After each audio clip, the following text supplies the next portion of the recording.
Hi, I'm Dr. Jay Shahangyan, pediatric dentist over at Scripps Pediatric Dentistry. And today I'd like to share with you a little bit of information about a true dental emergency, and that is a tooth that gets knocked out, or what we call an avulsion. This actually does happen more commonly than you may think.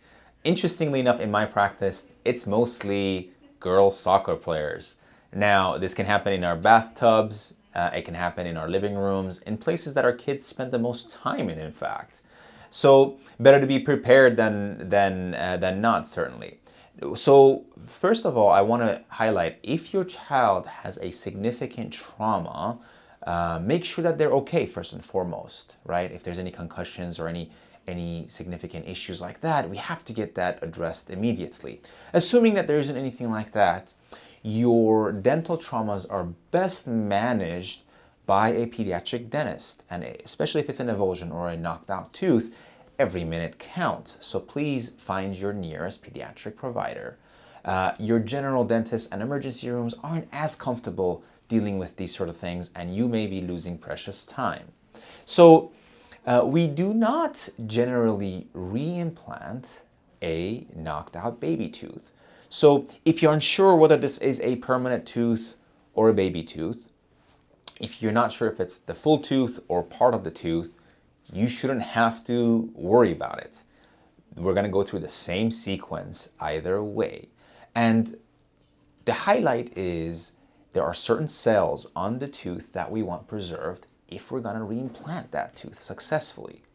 And every minute counts. Those cells need to be kept in biological medium or be placed back into their location of origin so that they can survive the traumatic incident. When you are going to pick up the tooth, you want to make sure that you stay off of the root. So instead of grabbing the root, I'm going to make sure that I pick the tooth up by its crown, as I don't want to touch the cells that are called cementoblasts. Then ideally we would be placing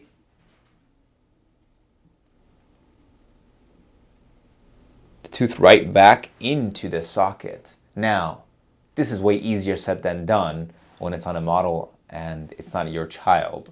The field is quite bloody, and we want to make sure that if this is not something that you can do at the time, you have your plan B.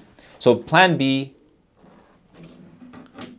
is, once you pick up the tooth, you want to make sure that you rinse.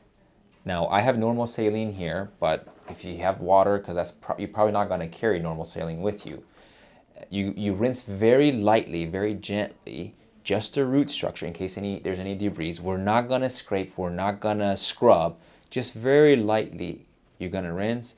You will find something that can hold the tooth without it getting lost or it essentially getting tossed around too much. You're going to put a biological medium, and again, cold milk is what's normally utilized, but what if this is on a soccer field? Well, if you don't have normal saline, your child unfortunately will have plenty of spit and or blood to donate to you at that point in time, and if it's their blood and spit, it's way preferred, but plan C would be your own blood and or spit. Again, I know it's kind of gross, but we know that if we allow this tooth to dehydrate within minutes, these cells will die, and vice versa. If we drop that tooth and those cells in a container filled with water, osmosis will rush water into the cells and it will burst them. So in short, if you don't have cold milk, your biological medium will be saliva and or the blood that the child is holding in their mouth. You have them pull enough of it where you can drop the tooth in there, keep it safe and secure, and you're going to rush to your nearest pediatric dentist.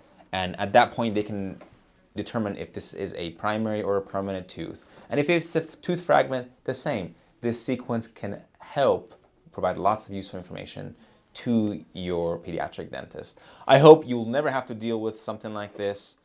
But feel free to share this with your children's coaches, their uncles and aunts that take them out to the parks. And if you guys have any other questions or comments, please feel free to share them with me, and we're happy to make more videos. Hopefully you find this useful, and we'll see you guys next time. Thanks so much.